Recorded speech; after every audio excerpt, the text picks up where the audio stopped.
Hi, I'm Maryam from Punktastic, and we're here at XOYO with Max Bemis from Say Anything. How are you doing today? You know, I'm doing great now. On the way over, well, I'm very happy to be here, first of all, but on the way over here, I was in the car and I was literally like trying to keep my eyes open and I couldn't. It was very frustrating. I was like, you know, in traffic. Yeah. Now I'm great. I've had quite a bit of coffee. And you've perked up a little bit. I've perked up a lot. Well, the good thing about the American to English jet lag is that you're going to be really awake for the show. Exactly. That's all I care about. Yeah. And we were just saying, it's been like a good long while since you guys were here. Are you stoked to be back over? Very stoked, yeah. I mean, this is my favorite place to play outside the US. So, you know, I have a great affinity for all things English. You know, so I'm glad to be here, yeah. You're only doing the 4 slam dunk, or is it 4 slam dunk shows and then a London show? Yeah. I know that you have plans in the future to come over and do a more extensive. Yeah, I want to come back and like come with another, you know, sizable American band and do like a package tour here. Would be my dream. Maybe sometime next year would be great, you know. So we'll see. You're doing the Lynn store tomorrow at Banquet Records, yes. And they are, I think they're exclusively putting out your new latest album on vinyl in the UK. Cool. Is supporting independent record shops something that's big for you?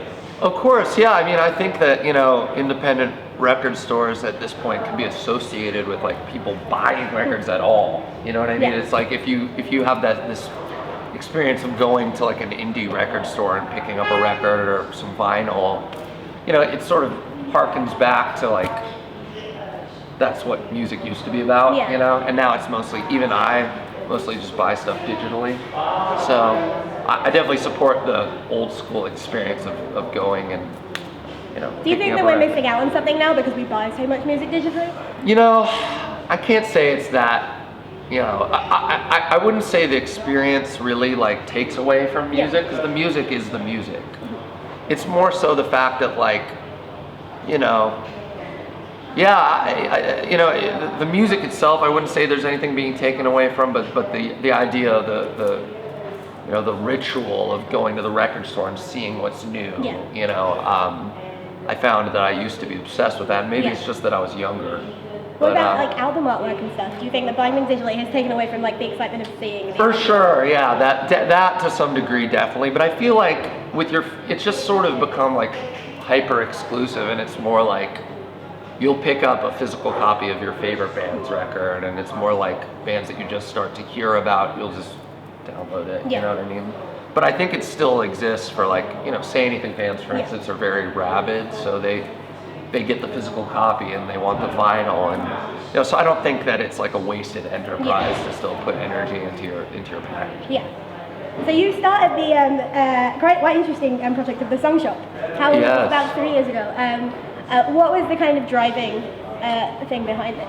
Well, I mean, it was kind of, to be honest, like it was born out of this feeling that the traditional means of being a musician was, you know, obviously saying that it's obsolete is a very broad, you know, negative statement, but so many people that I'm surrounded by, you know, and including myself a little bit at the time, are just kind of like a little bummed on the fact that like people don't buy records really, and they illegally download them, and you know, I felt like there's got to be something I can do. Yeah.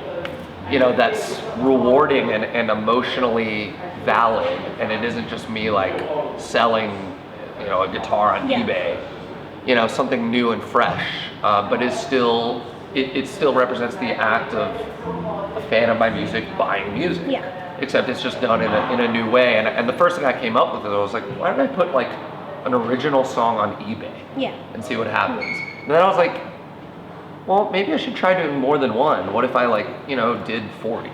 And I started out and I did about 30 or 40 of them, and then I realized I had this sort of knack for doing larger amounts of them. And this time there was, just in this group alone, there was like 800 kids who bought them, and I just finished doing all those, and we're going to open it again in a couple months. Yeah. So it's been an amazing thing for me. You know, I'm really glad. I'm privileged that fans are interested enough to even want them. Have you got a lot of good feedback from like the songs you've been sending? Yeah, really good feedback. Yeah, you know, it's as a music fan myself, and there are certain artists that I'm sort of devoted to, like I have to imagine that it's not hard to be impressed in a way by like, you know, having your favorite artist sing a song about you, you know what I mean? Fortunately, you know what I mean? Like, I don't think I'm doing I think I'm doing a good job, but I think it's more about the fact that kids are so stoked to hear my vision of what they're going through. It's, you know, rather than the fact that they're so great,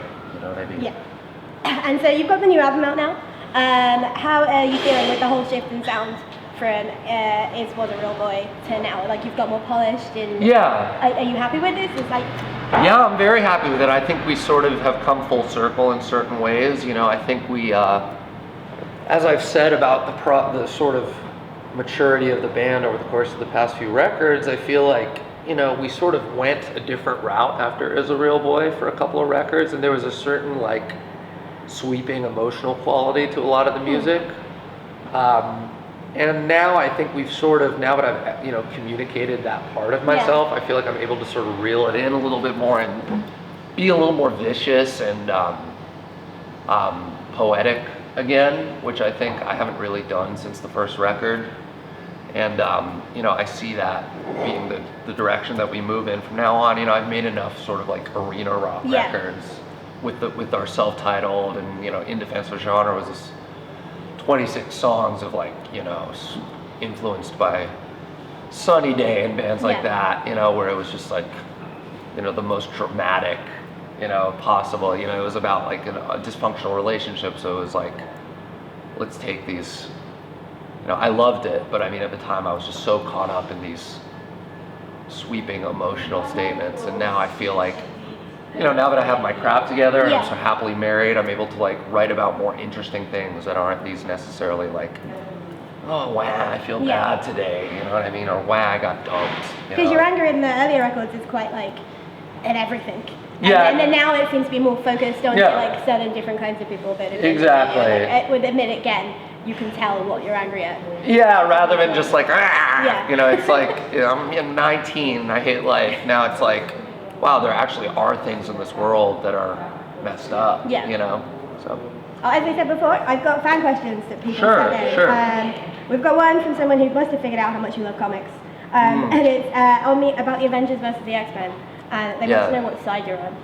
Well, here's the thing. I read the collections. Like, I'm an obsessive comic fan, but I wait till they come out as they're called trade paperbacks. So I haven't even gotten to read Avengers vs. X-Men. Like, I'm still months behind because I have to wait for it to come out as a collection. So I can't say whose side I'm on, but to be honest, I've never skewed towards the X-Men, even though I'm a big fan of theirs and I read all the comics. I've always been more of an Avengers guy. So, you know, but at the same time, they can be very pompous and self-entitled. So I'm thinking that maybe the X-Men are probably in the right, but I'm still gonna vote. I like that you were just there, just on both sides. Like, I'm in the middle. Yeah, you know, you gotta, no blanket statements in the world of superheroes.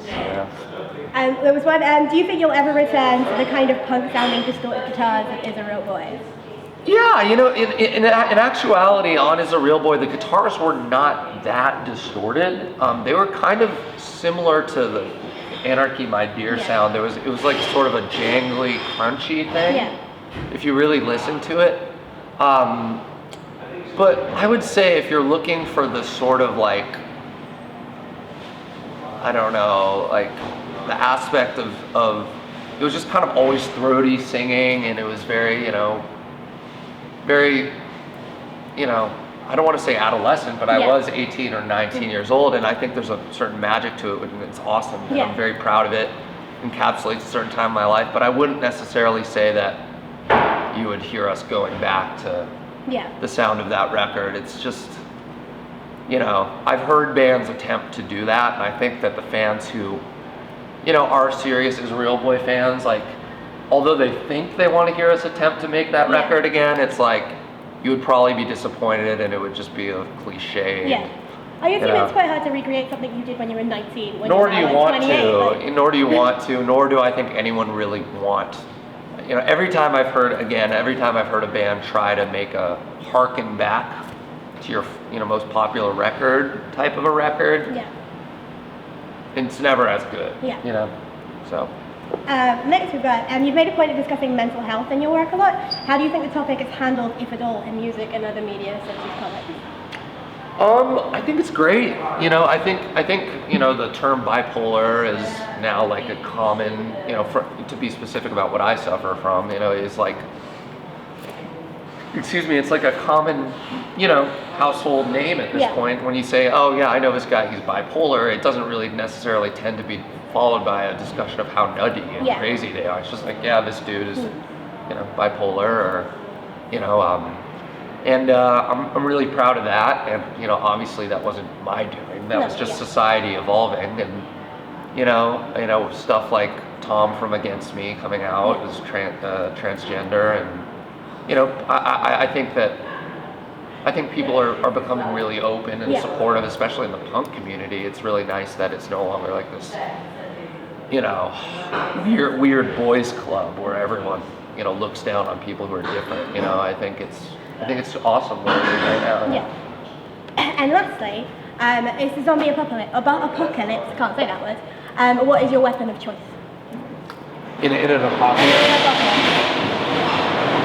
I feel like I would do better with something like a chainsaw or a baseball bat as opposed to like a gun, because I have shaky hands. Well, you're not meant to shoot them. If you shoot them, the loud noises brings more zombies. Oh, it's a zombie apocalypse. Yeah, it's a zombie apocalypse. Not just and a general and you apocalypse. might get their blood on you and in your mouth if you're getting and then you will close. become a zombie. Then and you will become a goes to hell. zombie. I feel like I'm just like maybe a giant bag of grenades. That would probably be a good thing. Even though it would be heavy, like I could take out a large amount of them at one time, and I wouldn't have to have a very good aim. I could just fling it at them, you know, or a bazooka where I could just kind of like, you know, something very, you know, or a nuke. You that know, would probably take out you as well as all the zombies. If I could, I feel like I'm stealthy though, so if I could get in there into the like hive and plant it, and then get out of there, and you know, if I planned it out well enough, I think I could. So if the zombie apocalypse comes, you're probably going to kill all of us with your nuke. Exactly, yeah. I don't, you know, I really hope who wants it to doesn't live in happen a zombie apocalypse? That's kind of true. Yeah, let's just end it. Let's end it on that. Yeah, yeah. Thank you so much. It's been really awesome. I actually have, when you open your song shop song thing for the second time, my friend bought me a song. Really? So I have one of the songs like, from the earlier ones. Oh, awesome. And I think I've never played it to anyone. Oh, awesome. Like, thank you. It's like one of the things that when I got it, I was like, this is mine. And I think I played to the That's guy how it's it was supposed about to be, as well. you know? And I didn't want to kind of put it on the internet for people to kind of listen Yeah, to some because people, it was like mine. And some people do, and I don't mind it, but Yeah. it's like it's meant to be for yeah, I like that. That's good. Thank you. Yeah.